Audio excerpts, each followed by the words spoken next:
Gracias, Julio Sosa, no te mueras nunca. Bueno, buenas tardes, ¿cómo están ustedes?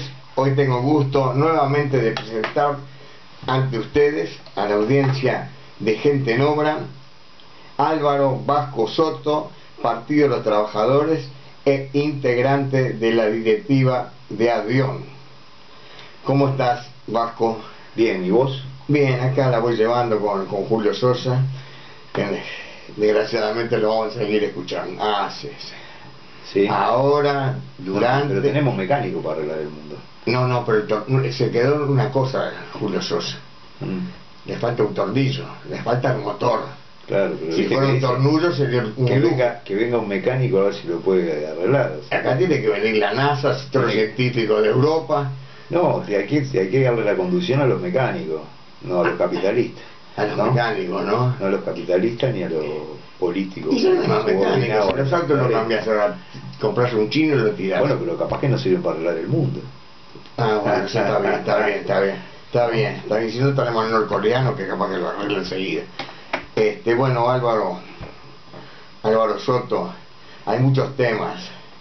A mí siempre me preocupa la sociedad nuestra, qué es lo que está pasando. El que anda por la calle, el que andamos, yo siempre digo, el que anda a pie, ve lo que está pasando. Y yo veo que cada vez hay más gente durmiendo en la calle, gente con hambre, gente comiendo en los contenedores. Pero por otro lado escuchas a la ministra de Turismo que dice que se fueron todos para Brasil, claro. Y cuando se van a ir a Brasil, si es más barato estar en Brasil que vivir acá. Te quedas una semana acá, te sale carísimo. Te vas una semana a Florianópolis y te sale más barato que quedarte acá. Hay que decir las cosas como somos, ¿no? Bueno, pues no quiero No, lo que delata de que hay una batalla comercial hasta en turismo, ¿no? También es verdad. O sea que ese tema de la integración, el Mercosur, la unidad latinoamericana, hasta te podría decir hasta el ALBA, es viable porque lo primero que se prioriza son los intereses de los capitalistas de cada nación y de cada país imperialista. Entonces, es imposible consagrar una unidad de la humanidad o de los pueblos sin resolver ese problema antes. Ahora yo tengo una todo está bien, pero no parece una utopía pensar que el mundo va a cambiar. Yo digo para bien, se va a cambiar para bien. Y lo que sucede que es decir, la historia tiene un carácter muy... La visión nuestra individual de la historia tiene un carácter muy limitado de lo que es la historia de la humanidad. O sea, que se plantara en 1400 y dijera, ¿a vos te parece que vamos a sacar a los reyes? Y vamos a sacar al clero y vamos a sacar, diría no. Sin embargo, bueno. Yo no pone salir del clero y quiero sacar a los reyes. Pero hubo una sociedad que sacó al clero, que sacó a los reyes, ¿no? Que impulsó otro tipo de sociedad. La burguesía hizo su revolución. Entonces, ¿por qué va a estar en duda de que la clase obrera pueda hacer su revolución? No, del punto de vista histórico. La esperanza mía es la revolución, así te lo digo. Del punto de vista histórico es un razonamiento antihistórico pensar de que una clase que produce toda la riqueza del mundo, que en realidad cada vez conserva menos los derechos que conquista o las condiciones de trabajo y salariales que conquista, o los derechos al acceso a la cultura, a la actividad social, todo, que no puede preservar eso que conquista. Es impensable que pueda sobrevivirse en el medio de este régimen. Lo que es una utopía es poder sobrevivir en el medio de este régimen. O sea, tenés 1.400 millones de trabajadores en condiciones de trabajo precario. Y hablamos del nuevo mundo. En el nuevo mundo hay millones de trabajadores precarios. En ese nuevo mundo de migrados sirios. Ahora bajar tierra, dejar el mundo quieto. Venite a Uruguay. Acá. Claro, lo tenés acá, los contratos precarios, las ONG, los trabajadores tercerizados, los que ganan un salario mínimo de 16.000 pesos, menos de 16.000 pesos. Nominal. Todo eso forma parte de la masa que produce la riqueza de este país. Es decir, entonces en realidad lo que tenemos son necesidades nuevas del capitalismo de ir en una ofensiva de guerra contra las conquistas laborales y contra las conquistas sociales porque tienen necesidad de mantener su renta de ganancia. Esa es la explicación última del problema económico que vivimos. O sea, la guerra comercial desatada entre Trump y China no obedece nada más que a una necesidad de poder resolver la crisis que ellos tienen desde el punto de vista de la recesión de los mercados y de que el endeudamiento que han hecho de sus finanzas para subsidiar al capital termina quebrando porque no encuentran mercados donde colocarlo. Entonces tienen que ir cada vez más contra la liquidación de fuerzas productivas, o sea, la liquidación de puestos de trabajo, la liquidación de trabajadores, el establecimiento de contratos cada vez más precarios, o sea, la ley Temer esta que se dice en Brasil, que es una reforma laboral que autoriza inclusive hasta extender la jornada hasta 12 horas, ¿no? Es una reforma laboral y previsional que atenta contra el derecho conquistado de la clase obrera brasilera. Bueno, es un mandato que no se da solo en Brasil. Macron en Francia aplica una ley igual.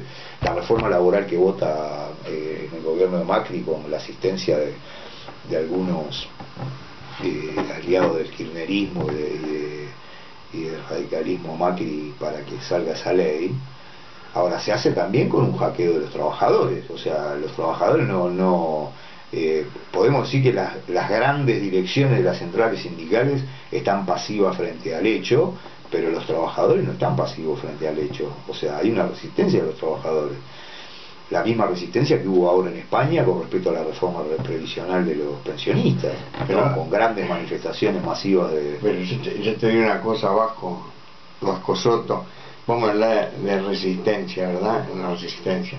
Y yo te digo, con la resistencia no llegamos a ningún lado, hermano. Bueno, pero si no damos pasos más adelante y más fuertes y más duros, porque la vez pasada hablando por teléfono con unas compañeras y compañeros, dije, no, pues la revolución, y poco más me cortan la llamada por teléfono, pues no nombré la palabra revolución. Y escúchame, nosotros vos sabés muy bien que el tiempo no es que el tiempo pasa, nosotros pasamos por el tiempo, y la vida es muy corta, ¿no? Ahora si vos me decís dentro de 300 años vamos a estar viendo, te digo, Vasco, mirá, vamos a escuchar música. Pero esto no es un juego de azar. No. Uno se coloca en una tendencia histórica. Ahora, el problema de la tendencia histórica de los pueblos a emanciparse contra los ataques que sufren a sus condiciones de vida es real. Es real. El otro día hubo una concentración en Norteamérica sobre el problema de los derechos de la juventud y el desarme ante la muerte de gente que muere como moscas, como si fueran hormigas, que fue impresionante, ¿no? Fue impresionante desde el punto de vista del retorno de la defensa de determinados derechos civiles. Las movilizaciones del 8 de marzo de la mujer también fueron muy importantes. Entonces quiere decir que hay una tendencia de los trabajadores, de la juventud, de las masas populares a intervenir en defensa de sus derechos que están siendo atacados por el nuevo plan que plantea el capital, que declara una guerra contra los trabajadores. O sea, acá está pasando que hay una guerra contra los trabajadores. Es decir, la política que anuncia el gobierno de salarial es una política de liquidación del salario. Por favor. Es decir, de licuación del poder de compra de los trabajadores y de transferencia de esos recursos a las necesidades que tienen los grupos capitalistas. Las nuevas modificaciones que intentan hacer, a veces con acuerdos sindicales, a veces con leyes, en realidad también son ataques a esos derechos que están conquistados. Ahora, la ley de riego. La ley de riego es un ejemplo de eso. La ley de riego la han votado contra la voluntad popular señalada en un plebiscito acá en este país, ¿no? Y ahora se enfrentan, bueno, a una movilización popular contra ella, que empieza por un sindicato que empieza a plantear el tema, que otro sindicato adhiere, que la mesa representativa del presidente tiene que terminar avalando y apoyando la lucha para que se firme, para que haya un plebiscito contra el riego. Acá, Carlito de Fosse, y entonces quiere decir que es decir, cuando dice hablar de la realidad, hay que hablar de esa realidad, o sea, de los aspectos progresivos y positivos que hay en la realidad, que nos colocan en el sentido de que los trabajadores quieren intervenir para modificar esa situación. Que los trabajadores no tengan una dirección consecuente con esas necesidades, que no haya un plan dirigido a ajustar a los ajustadores, es decir, bueno, eso es una cuestión que hay que construir. Hay que construir una nueva dirección para el movimiento obrero, una nueva dirección de la juventud, y hay que construirlo en el marco de la lucha, porque nadie construye las cosas declarándolas. Hay que probarse también en la propia lucha de clases si uno forma parte de esa construcción o no. Entonces me parece que ese es el proceso que tenemos instalado, ese es el proceso político que hay instalado, y uno tiene que colocarse de un lado o del otro del proceso político. Es decir, esto que te voy a decir, no sé. Y eso no tiene que ver con la utopía o no la utopía, tiene que ver con mirar la realidad de frente como es. Si hay una lucha de los trabajadores para iniciar un proceso de luchas por el salario, para que haya más presupuesto para el Estado, porque es necesario que haya educación, es necesario que haya salud, hay que luchar contra la privatización de la obra pública, de los servicios públicos, hay que luchar contra todo eso. Bueno, uno tiene que optar. Si se coloca de este lado, se coloca del plan del gobierno y de sus aliados de la oposición, inclusive, que defienden ese plan de privatización y de entrega de la obra pública y de entrega a las empresas al Estado. Ya no hay duda ninguna. Entonces, si no, se tiene que colocar del otro lado. Y el que quiere hacer de interlocutor o soldar lo insoldable, se va a llevar palo de los dos lados de la cabeza. Es decir, ¿por qué? Porque va a querer actuar como un elemento de la conciliación entre el choque de clases sociales e intereses distintos que no tienen posibilidades de resolverse en la historia de este país ni en la historia futura de este país.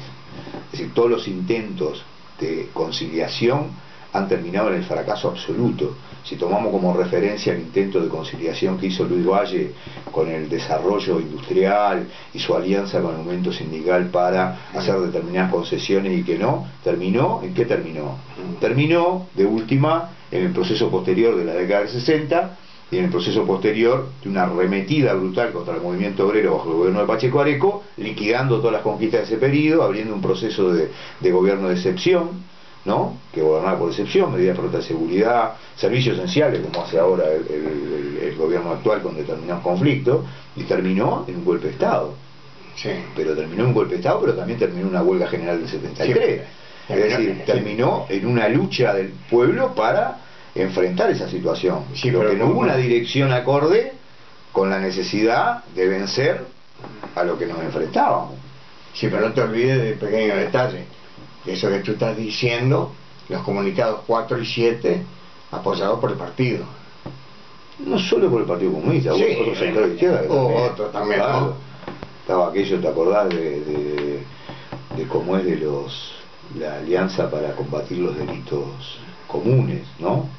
También. O sea que hubo un sector que inclusive compartió el tema de aquella famosa idea de los orientales honestos, emancipando el problema como si fuera un problema de honestidad y no un problema de clase, ¿no? Pero a lo que voy es que hoy en el mundo también hay una tendencia a resistir esto. Hoy, por ejemplo, están juzgando la posibilidad de que creo que sigue reunido, creo, el Tribunal Supremo de Justicia de Brasil para laudar sobre si Lula puede presentarse o no presentarse a las elecciones. Hay una crisis política brutal en torno a esto. Hay una crisis política brutal porque lo que hay es una resolución de los problemas políticos de los partidos que han estado todos metidos a fondo con las privatizaciones, que se transforma en una lucha de carácter mafioso y quiere, y judicial, mafioso y judicial, ahora sí, y quiere no hacer intervenir a la movilización popular, porque eso fue lo que pasó cuando el golpe contra Dilma. O sea, las propias direcciones del PT quisieron impedir que hubiera una erupción popular para defender las conquistas sociales, y lo quisieron impedir tanto que la reforma laboral fue en el marco también de un silenciamiento por parte de esas direcciones del PT y de la CUT para no lanzar una gran huelga contra esas reformas laborales, porque estaban negociando el futuro político de los partidos que van a competir en las próximas elecciones y de los candidatos de esos partidos. Entonces eligieron el terreno rigieron el terreno de lo judicial y el terreno es decir, inclusive el terreno del recurso de impeachment, ¿no? Que pasó en Brasil con Dilma, para resolverlos uno contra otro. Fíjate que el presidente de Perú, ¿no? Sí. Que es un hombre más llegado a Temer que a Lula, acaba de ser volteado por el mismo problema. Sí. Y lo impulsa el fujimorismo como una saldada de cuentas contra él. Entonces el problema es cuál es la independencia política de la clase obrera y de las masas explotadas con respecto a esos procesos políticos. Escuchame, vamos a cuenta, quedan 4 minutos. Es una pregunta muy importante para los oyentes. Hablaste de todo, hablaste muy bien, como siempre, está muy bien ubicado, pero no nombraste una palabra. A mí lo que me tiene cansado, por no decir otra palabra, es la corrupción a todos los niveles en toda América. Bueno, pero forma parte de este proceso de entrega de las empresas estatales. Claro, es claro. decir, la corrupción, ¿por qué es la corrupción? Porque siempre le puedes echar la culpa. Porque ¿quién financia las campañas políticas de los partidos que defienden el capital? Los capitalistas. Los capitalistas, claro. La clase obrera sí. La financia. ¿Le va a echar la culpa al capitalista o al que abre el bolsillo? No, yo le doy la culpa al régimen económico y político. O sea, el que abre el bolsillo es un tipo que, bueno, que se mueve siendo un inquilino de la casa que gobierna el capitalista. Entonces, en realidad, ¿le voy a echar la culpa? No le voy a echar la culpa, no. El problema es que si no se liquida el manejo capitalista, si no se liquida el secreto bancario, si no se liquida... es decir... bancario para llorar. Pero bueno, pero si no se liquidan las herramientas que posibilitan el lavado de dinero, que posibilitan la compra de candidatos, la compra de votos en el Senado, sí, ¿no? Sí. Si no se puede clarificar sobre que los libros del funcionamiento estatal y de la economía estén en manos de los trabajadores y del pueblo... ¿Y cómo financias una elección? ¿Con la plata del Estado? No, pero claro. ¿Por qué tenés que financiar una elección? ¿Y los candidatos? O sea, que juntan recursos de quien lo apoya. Por eso. De quien el lo pueblo. Vota. Claro. El pueblo que ponga. Y obvio, si no, ¿quién? El MIDE no va a poner, Claro que no va a poner, pero el problema es transparentar el hecho de que, es decir, si yo tengo una empresa capitalista, sí, como Salgado, ahí va, ¿no? Ahí está. Me nombran asesor del gobierno de Tabaré Vázquez. Y además me nombran presidente de la Cámara de Transporte. Vamos a suponer también. ¿Para quién voy a hacer lobby? ¿Para la empresa pública y estatal? ¿Para querer restituir el transporte público municipal como era ANDET? ¿O para querer restituir las redes ferroviarias y todo? Sí. No. Voy a hacer pool y voy a hacer lobby para consolidar el monopolio de determinadas empresas con respecto al transporte. Como cuando hicieron desaparecer Sanguinetti, claro, del ferrocarril. Claro, sí. Entonces, creo que la cuestión está claramente ahí. O sea, todo el negocio de ANCAP, de última, todo el negocio de ANCAP de alguna forma es una extensión del negocio Odebrecht en Brasil, sí, de las privatizaciones de áreas o de la creación de colaterales en PDVSA y en Petrobras. Es decir, no está separado ese proceso general de la actuación de los monopolios y de los lobbies de los monopolios para controlar eso.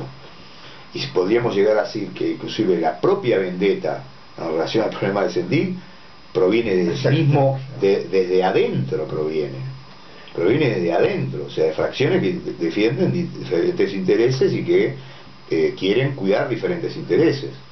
Entonces, ojo al gol, porque esto habla de que las posibilidades políticas no siempre van a ser, ni siempre se van a plantear, como históricamente nosotros sabemos. Y capaz que nos encontramos con nuevas alternativas, ¿no? Con nuevas alternativas que aparecen disfrazadas de otra cosa, ¿no? Entonces yo, para terminar, digo, sí, en el tema que enfrentamos, por lo menos tengo la convicción absoluta que en esta ronda de Consejo de Salarios y en esta lucha de la rendición en esta discusión de la rendición de cuentas del presupuesto nacional, va a haber una intervención de los trabajadores. Lo que va a estar en discusión es cuál es la capacidad de los sectores prooficialistas del PIT-CNT para controlar y encauzar esa movilización en las necesidades del gobierno. Cada vez es más imposible, porque las necesidades del gobierno son tan de guerra contra los trabajadores, que no pueden estar simuladas por dádivas circunstanciales. Entonces hay como una especie de choque que no se puede amortiguar, o sea, porque el carácter del impulso que tiene una de las fuerzas no puede amortiguarse. Pero como tienen recursos tan infinitos, o sea, tienen recursos infinitos, me refiero a esos recursos que hoy hablábamos, ¿no? Compra de voluntades, tráfico de influencia, esto y lo otro. Pero eso para la masa de los trabajadores no tiene posibilidades.